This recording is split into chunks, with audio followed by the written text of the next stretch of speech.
Where's the beer? I mean, I know, right? I know. So Alan, hey, we're here to talk about appraisals. Tell me a little bit. How'd you get started in appraisals, in the appraisal business? Well, I started with a religious studies degree, so you can see that naturally flows. Yeah, absolutely. To appraisal. Like a house of God, appraising a house. That's right. I graduated from high school here in Oak Harbor and then was in Seattle for a few years going to school. Was able to come back and start appraising with Carol Seth, who had been appraising one of the early appraisers on in Oak Harbor and on the island. You know, she was one of those early iterations of some of the first banks on Whidbey. Anyway, that's where she started. So she started appraising in the 80s. Licensing for appraisals, for appraisers, came on the scene in the early 1990s, and that's when she went pretty much independent. As an appraiser, did she just work directly for the bank? Yep, like she worked directly for the bank. Yep. She worked directly for the bank. I know bank. there's been a lot of changes over time. Oh yeah, it was quite a different working model, how we went about appraising properties and valuing them, and the requirements that the banks had to adhere to, or lack of requirements. So, you know, with licensing, that kind of created a sweeping change. So then in the late 90s, I came and started apprenticing with her, relocated back to the island. I was working with her until she retired in about 2005. I had brought one other appraiser on to work with me who subsequently moved on to other adventures, but I have been appraising here on Whidbey ever since, covering mostly specializing on Whidbey Island, but a small percentage in Skagit County for Fidalgo Island and Camano Island and kind of off-island market. So I just work independently, and I work primarily for lending institutions, doing mortgage loans for purchases and refinances, but I also do private work, valuations for estates when there's been a passing and they need retrospective appraisals like date of death appraisals, land trusts who are acquiring property, require appraisals, various appraisals for tax purposes and so forth. So an appraiser is just engaging with the mortgage market. When somebody has a homeowner, you know, when somebody's buying a home, they go, hey, I tell them, hey, it's got to get appraised. The bank is the one that actually orders the appraisal, but how does that go? What's that process? Because they don't go directly to you. There is an intermediary. So prior to the Great Recession of 2008, lending institutions could operate quite liberally, engaging appraisers as they saw fit. What kind of emerged on the heels of that collapse in 2008 was that there was a lot of manipulation. So values were being manipulated. So work was being either assigned or appraisers were being rejected based on essentially developing predetermined values. You don't appraise it for this much, we'll find somebody that will. Yes. And there were plenty of appraisers who were quite unethical and regularly engaged in that kind of behavior. And unfortunately, it created a lot of problems. Subsequent to that, heels of the Frank-Dodd Act, as we were trying to recover our financial institutions, they decided to change the whole working model. So essentially, appraisers are engaged through a third party called an appraisal management company. And they are the intermediaries between the lenders and the appraisers. And that firewall was established to keep manipulation from happening, to prevent the hidden undisclosed pressure on appraisers to hit or target values. So as it is now, there are probably about 130 different appraisal management companies that operate in Washington State. Oh, wow, just in Washington. Yeah, wow. Just in Washington. Many of them have become, there were some regional management companies. There still are a few of those, but mostly you're looking at national organizations that function in a predominance of states. The individual fee appraiser like myself will apply to become a panel appraiser for those different management companies. And they do background checks, they look at resumes, they look at work product, they kind of establish the credibility of the appraiser and then essentially send them work to bid on. So usually there are some management companies that will I have a relationship where they just send me work, I just reply and go get it. Sometimes though there are management companies who will put out to bid, so they'll hunt for the lowest bidder. And I've heard that term, having a panel. Each management company, the group of appraisers, that is their panel, or are there different panels? That's correct. Each management company has their own set of appraisers that they approve to do work. What we've seen is that where some of the management companies came onto the scene, they teamed up with some of the larger mortgage entities. Because the industry has changed so much, we have a real proliferation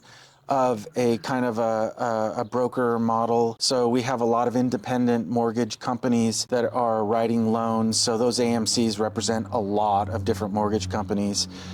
So I don't always know who the lender will be that I'm going to work for, but it's usually within that set of appraisal management companies. The only caveat is for like Veterans Affairs appraisals. So VA has a fixed roster of appraisers. So to do VA appraisals, you have to be approved to be on the VA roster, and then lenders order directly to those roster of appraisers outside the AMC model. And that was something I wanted to get to was when you're doing an appraisal, there's a difference between a homeowner's concerned with, what's going to go wrong on my appraisal. Make it look good. It needs to present well. But when it comes to, there's certain things that a VA, or I guess any government insured loan, Yes. VA, FHA, USDA, Yep. do they pretty much all fall in the same Yeah, rules? they are there's a lot of overlap between the requirements that VA imposes and FHA. It's a little bit more rigorous. So you see things like on the conventional side, appraisers aren't required to stick their head in the attic or stick their head in the crawl space. VA, it's mandatory. FHA, it's mandatory. FHA requires that we test to see if utilities are operational, for instance. Is the Okay. range oven functioning?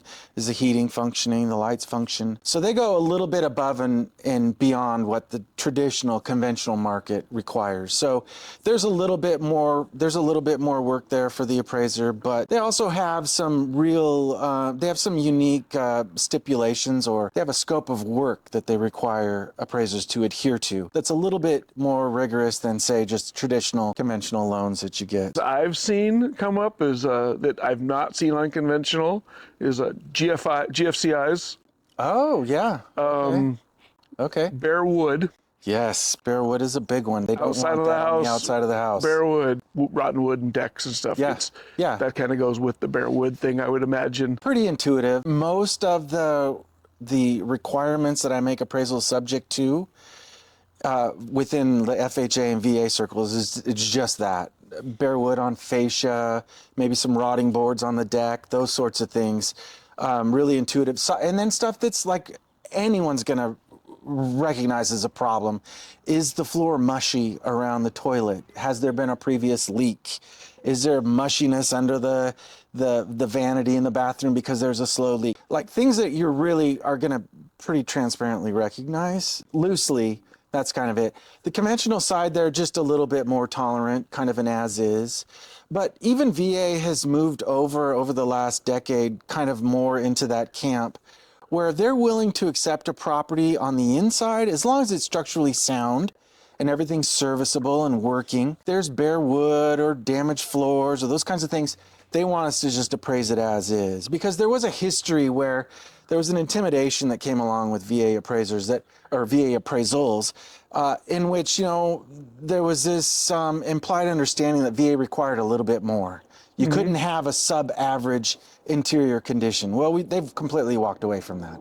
So you can have an inside that's in low average condition, but they want to make sure enclosure is sound. Keep the weather on the outside because the water destroys everything. It's amazing. And as appraisers, we traditionally, one of the things that is required by all lending institutions, but also VA, is that we assign an effective age of the dwelling. So the house might be built in the 1940s, but it's been rehabilitated, revitalized, got an effective age of like 10 years now.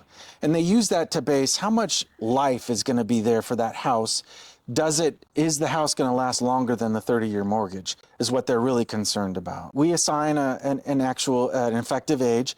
But the thing that's peculiar to me is that as long as you keep, particularly in the Northwest here, as long as you keep the roof solid and you have real wood siding and you keep it relatively maintained. I was in a house built in the 1930s the other day, and we start out with an estimated actual age of 70 to 80 years, but this house, is creeping on 90, almost 100, right? And it's still going strong. It's still marketable. So it kind of really, that whole effective age kind of really revolves around how am I going to compare it with other homes in the market? And appraisers try to look at similar effective age dwellings. So if a house has been taken, we have tons of these in our market that they've been, quote, flipped or rehabilitated. And you'll have a house built in the 50s You walk in the door and it feels like it's 5 years old or 3 years old, like it's brand new, right? So it has fresh life in it. It's going to have a lot of years ahead of it. And quite frankly, it's more comparable in some ways with much younger actual age homes. So that's kind of how we look at it. So when you do an appraisal, what geographic area do you look at that a house? So a house, say over on the east side of Oak Harbor, built in 1960, how big of a geographic area do you look for comps in? Really, I think, first of all, you have to tether into the fundamental problem. What is the property that I'm trying to value, or we're trying to value? Who are the market participants that are going to be shopping that? And this, a lot of contrast can come when you say, another example, let's take a waterfront, high bank waterfront along Scenic Heights Road. The market area that I'm going to search for comparables for that waterfront, it might be expanded significantly so that maybe I'm moving further south on the island, further north on the island. I'm searching a greater geographic proximity because the typical consumer for that type of product is looking at, well, what's available in the market. Right. Typically, we don't have a lot of those homes in the market. And two, the location nuance and appeal is kind of going to be different than if we say, for instance, look at this house in Southeast Oak Harbor. For the house in Southeast Oak Harbor, I'm going to look at city limits proper. Ideally, I'm going to look carefully at within a half a mile to a mile, what is transact. What we've seen recently is sales drop significantly. So the sales volume has dropped off in our market. There's fewer data points to analyze. Yeah. So when there's fewer data, we go back further in time and we search out more broadly. But generally speaking, city limits proper, I'm going to be looking city limits proper. The exception is going to be where we've got something that's got a significant view influence, or it's a very high quality dwelling. It's a very good or excellent quality dwelling that's much larger. So we're going to have to maybe search further. So in that sense, that's how I'm going to look. What I'm not going to do is go to city limits of Coupeville and pull a comparable for city limits of Oak Harbor. Caveat, there's always caveats, unless I'm appraising maybe a turn of the century. And so I'm looking for something that was built in the 1890s or early 1900s. And then I might say, okay, I'm going to look maybe more broadly. And maybe I need to look at city limits proper of Coupeville. Or for Coupeville, I need to look at Langley. So there's always exceptions. But the general rule of thumb is that, the closer the proximity, the better the indication of what the market's doing. Right. And when you're looking at those, you're looking at, a ranch compared to a ranch. We're not looking at a two-story or a split. We depart from that only if, there just haven't been any sales. And I'm going to have to take a daylight basement and compare it to a ranch because they were built similar age. They're in the similar immediate proximity, similar updating and so forth. But generally, we want to go like for like as best we can. And that really becomes notable, particularly when you talk about like bathroom count and bedroom count. Yeah. When you get down to a property that has maybe just one bedroom or maybe two bedrooms, I'm going to try to model that with two or one bedrooms. 3 bedrooms to 4 bedrooms, right? We might look at that range. Where it becomes really significant is we look at bathroom utility, and everyone who has a family knows if you've only got 1.5 bath, well, that second half bath is good. It's somewhere people can powder their face, but when you got a family with a bunch of kids, that difference between 1.5 and 2 can really drive. It's such that you'll say, hey, what are the people shopping for this product? What are they looking for? Well, they're not looking for a bathroom and a half. They're looking for 2 bathrooms. Right. And so that can really kind of help distinguish and kind of direct where we go looking for comparable properties. The bathroom and a half is way better than the 1 bath. But it is always better than one. And you get over on the east side, you get a lot. So when you get these jobs from the company that distributes them, and you get to choose the geographic area you want to work in. So you said you mostly work here on Whidbey Island. Yep. One of the requirements that the uniform standards of professional appraisal practice, which is like the rule book or the law for appraisers, is that we have to have competency in the markets that we appraise in. Question of competency emerges regularly. AMC's appraisal management companies go to offer a job to an appraiser. They want to see that they have geographic competency. Unfortunately, not every appraiser appraising in Oak Harbor is going to have geographic competency. The way that industry, the way that it's kind of regulated, has allowed room for appraisers from significant distances to come and appraise in our market. Some may have competency, But generally speaking, the rule of thumb is AMCs are looking for people who are geographically proximate to the property that they're going to be appraising. I think it's critical. If you are working in multiple market areas and multiple neighborhoods, managing that data, tracking the trends, it's very difficult to do, particularly if you're only doing one-offs. Maybe you're doing one every few months in a market. Just what kind of competency can you develop or accrue over a length of time? So for me, I think that's why I've always leaned hard into being a competent appraiser on Whidbey Island, Fidalgo Island, and keeping kind of in that market area. But sometimes you may get an appraiser quite a ways away. Sometimes I get offers to appraise in Bellingham, out in the sticks in Concrete, or northern Snohomish County. I'll get requests even though I'm not competent or consider myself competent to appraise those. So it's really self-policed. There's a lot of time involved in becoming a licensed appraiser. Yes. And how is that affecting, as in many trades, we find people that are retiring and there aren't enough people coming up to replace them. How is, and I would guess that some of them asking you to go here is they don't have somebody to go to Concrete. Yeah, they're running into that problem again. I think what happened is, going back in time, we can see the fallout from the '08 recession. It was like someone turning the faucet off for appraisers. The mortgage lending just evaporated.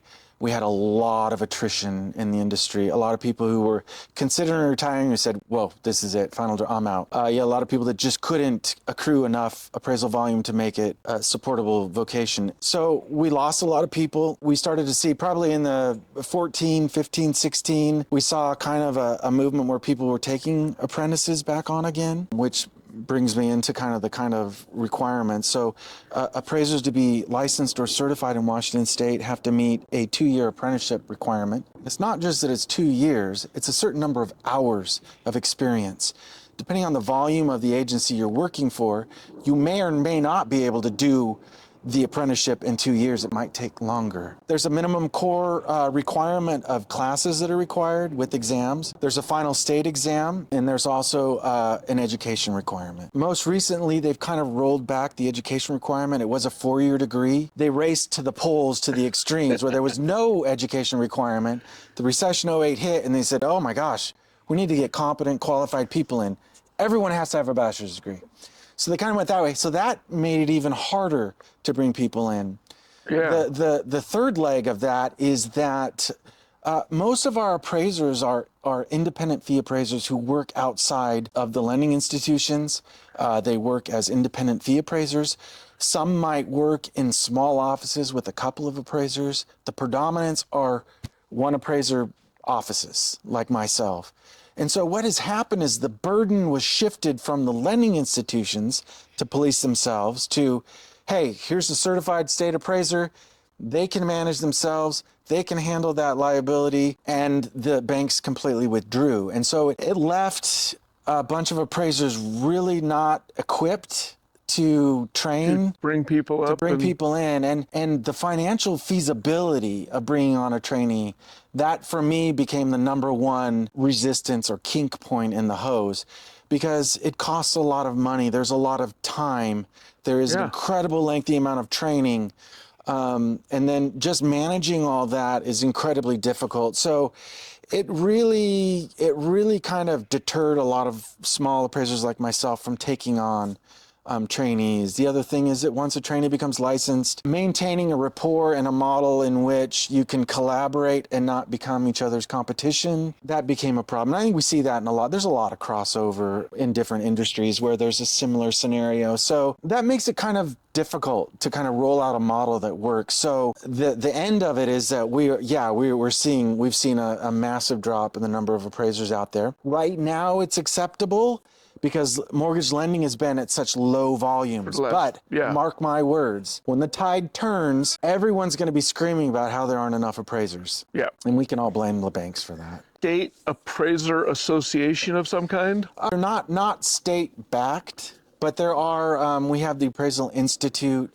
We have a few other independent appraisal organizations that have been around for years, I should say, not hours, for years, that have been kind of the institutions that we affiliate with that provide education, regulatory updates, collaboration, those kinds of things. But they're really not engaged in the kind of educating, training, and then pumping out appraisers equipped to go to the market. Right. That requires people like myself. And so there's been really no change there. But I think we'll see it. I think we may see more changes as we kind of emerge out of this cycle that we're in, and as we see sales volume. Look at the date of this recording. The stock market's crashing right now. And there's a mess. There's a lot going on in the market that could affect. Inventory is still pretty tight. Inventory is it's tight. I mean, people like to think it's going to pick back up. Yeah. Regardless of what interest rate. If interest rates come down, there'll be more sales of individual homes, but we'll still have a housing shortage. We'll still have a housing shortage. Because after 08, all those appraisers got out of business. Yeah. All the builders, I think in 2006, they built like 1.8 million houses in the United States. Yeah. And by 2009, it was like 430,000. How many people did it take to build 1.2 million houses that didn't have a job? Yeah, it was a mess. Yeah, and to ground it just down in the human level, like you and I sitting here, not only am I an appraiser, but I'm a homeowner. We get scared. We get nervous. We get afraid of risk. And when you're risk averse, you're not going to take that chance to maybe write a contract on a purchase, or maybe for that small builder who builds fewer units, they're like, I just don't want to take the risk. And so it all is multiplied, so that while you might hear in the national news a surplus of housing units in many markets, or prices declining in many markets, I just looked at just to ground it into North Whidbey and City Limits proper today. On a seasonally adjusted inventory, we have about just over a month supply of inventory. On a 1 month basis, we have about half a month of inventory. A balanced market should be 3 to 6 months of inventory. Yeah. So you can see really quick with this, we're in a pickle with inventory, and it's not being remedied, even though we have a number of bigger plats that are being built right now. We have several under construction with 30, 40, 50 units that are coming up quickly. They're going under contract quickly. But the used market is really tight. Yeah. People aren't leaving those mortgage rates that they have. And so it's only aggravated the undersupply that we've had all the way going back. The last time we had a surplus or a balanced market would have been on the heels of the 08, maybe up until about 11 or 2012 before we saw a correction to undersupply, and it's been undersupplied ever since. Yeah. Sometimes just grossly undersupplied, where I'll do a value on a property and there are literally no other competing properties. It makes it tough, and it means there's more competition for buyers and sellers. Sometimes it favors the buyer, sometimes it favors the seller. The ground level, it has been in grossly undersupplied market, and that's not changed. Even though interest rates have come up, even though prices have been a bit more sluggish with very mild increase year over year, we're it's kind still of back to the median average, 3-4% appreciation. That's exactly where we are. Which I think that's one of the things that so many people got. I mean, when a really great thing happens, you win the lottery, you're like, yeehaw, let's go shopping. Yeah. And that's kind of what happened during COVID is, interest rates came down and, people just went crazy. And that's just not going to, that's, our interest rates are at the average of the last 40 years. 7% is normal. I bought my first house. Yeah. We had to get an adjustable rate mortgage to get it below 10%. Yes. What was that? That was in 1989, I think. 89. Okay. I think that sounds right. That's right. 01, 88, maybe 88. Fast forward to 01 when I bought my first place, 7%. Which actually 7 was like, woohoo. Yeah, you're looking good, baby. Yeah, we got ours at like 9 point something, and it went up. Well, adjustables are all good while they're fixed, and then they start going up. Yeah. It's easy to kind of perceive real estate as like this solid, permanent, monolithic kind of entity. But when we look at prices, we have to understand that there's a lot of nuance. The market, it rises and falls like the tides. It comes in sometime much higher than it does other days, but it's in constant fluctuation. So it's a slow rolling movement of prices. And it's always been that way. The exceptions are when we have those flaming hot markets like the COVID. And we can see that even against inflation adjusted price changes, we're still under the market peak for inflation adjustment. So what we see is that, like, you can really see that, whoa, that was a flash in the pan. Yep. Someone just threw something on a hot skittle, cooked it up for a couple minutes, and then boom. And then we moved on, and then we were at the next place. And we kind of have seen that moving out of the COVID era, where prices have settled down. The rate of appreciation, the rate of market competition is nowhere near like what it does. But we get imprinted as market consumers, and we think in our head that a value is a value. It's a one-time value. Well, I had my appraisal on my house a few years back, and it was X. Well, that appraisal is only valid for the day. I'm taking a picture of the day of that market, all the influences, the inventory, percentage pending, the number of buyers and sellers, all of those. It's a snapshot of a day. And so I think we always have to come back to that. An appraisal or a value given by an appraiser, it's for a day. Fannie Mae might allow you to use that for a month or 2 or 3 months, depending on the market conditions. But generally speaking, if that appraisal becomes dated, they're going to get a new fresh one. It's just a snapshot. Well, it's just like when somebody buys a house, the value of the house is what a buyer and a seller agree to pay. Yes. On this day. Yep. Not tomorrow, not last week. Absolutely. It's right. Yeah. And so, and that brings something kind of interesting. Is like people get afraid. So right now we might see someone an occasion where there's some competing offers on a property, and it's coming up, the price is being driven up above list price. That's happening quite regularly. And so we see this nervousness. Well, is my appraisal going to come in? I mean, I competed with other people, and it's going for $20,000 over the list price. Well, what an appraiser is required to do is analyze that contract. So what the appraiser is going to do, one of the first questions out of my mouth to that realtor is, okay, so what did you get for offers? How many offers did you get, and how much were they for? Yep. And so we start grounding into like kind of a feel for what was the negotiation on this property? What were market participants willing to do or not do? And if I, as an appraiser, am handed 3 offers on a property, and all those offers are over list price and maybe significantly over list price, immediately I'm saying, we've got something going on here. That value is not grounded into the list price by any means. It's grounded into what were the competing offers. And so am I, as an appraiser, going to be able to appraise up to that higher range? Possibly. Quite likely, yes. Because just coming back to what you just said, it's a willing buyer, a willing seller, acting in their own best interest on that day. And on that day, we had 3 people making offers, $20,000 over list. Is the value $20,000 over list? Well, probably is. Yep. I sold one a couple of years ago that was $250 over asking. Whoa. And it appraised. Whoa. Actually, you actually. Oh, okay. Yeah, I did that one. Yeah, you did the appraisal. But we had 4 offers. Yeah, 4 offers. 3 of them were at that same price. Yes. To the dollar. Yes. I mean, it makes me. That's where I think we first met. Yeah, that was when we first met down in Greenbank. Yep.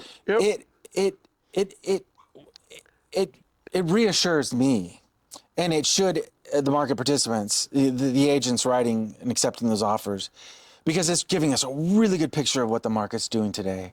Yeah. When it's a one offer and it was on the market maybe for a month, 2, 3 months, I become less tethered to the representation of that single contract offering, as though that's really representing what most buyers and sellers are doing.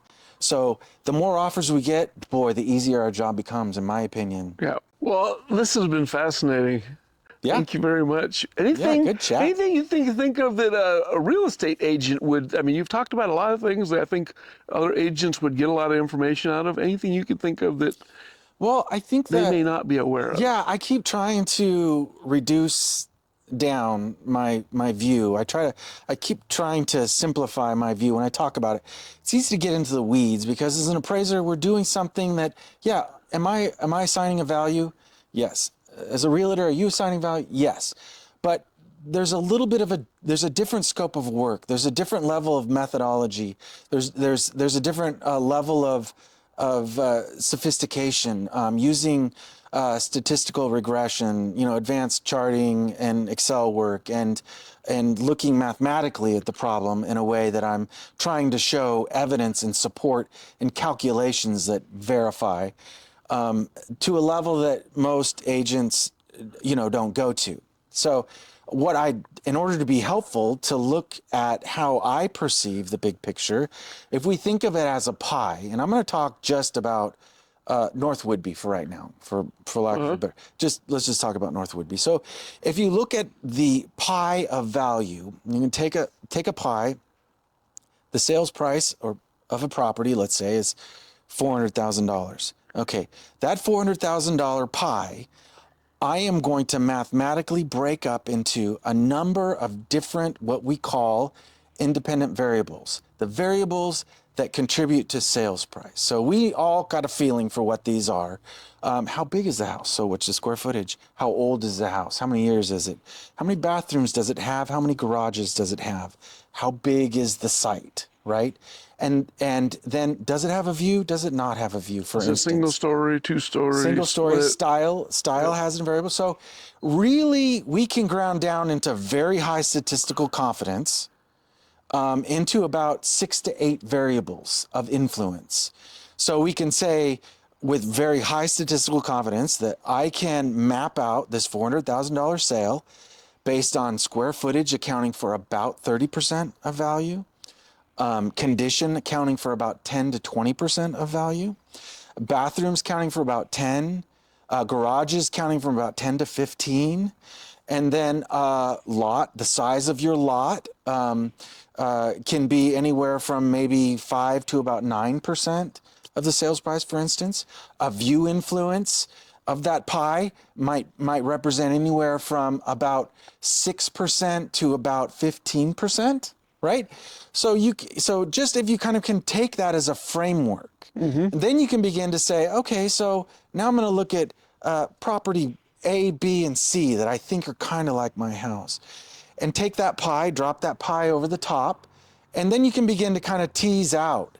If a view in our market can affect, let's say, 10% of sales price, and I got a house that's got a great view and my house has a marginal view, maybe there's a 3% difference. Maybe there's a 5% difference. It allows you to kind of use your reasoning skills and subjectively say, hey, I can say this non-view and this compared against this full, beautiful, good quality water view, might be that entire margin of 12%, right. All of it in the difference. Take that 12%, put it into or let's make it easy, 10% into that 400,000. Could that view influence about $40,000? Absolutely. Absolutely. And we can see the same thing with the garage. If it has 1 or 2, if that's about 12% of value, we can do the same thing. So if I'm going to have to use a comparable that's got 1 garage, and I'm going to have to use a comparable that's got 2, where is that margin going to fall? Is it about 5? Is it about 5%? Maybe there's about a $15,000 adjustment. You can kind of tease some of these things out. So I think just having that general model map of understanding that there are mathematically verifiable relationships between those core 6 to 8 variables and sales price. And those arguably are what most appraisers should be drilling down into to make their adjustments, to compare A to B and A to C. So yeah, I think that's just a great simple way of looking at it. Yeah. Yeah, the pie, the value pie. All right, Alan. Well, thank you very much. That's been educational and fun. Yeah, you bet. And hopefully everybody enjoys that and learns something. Yeah.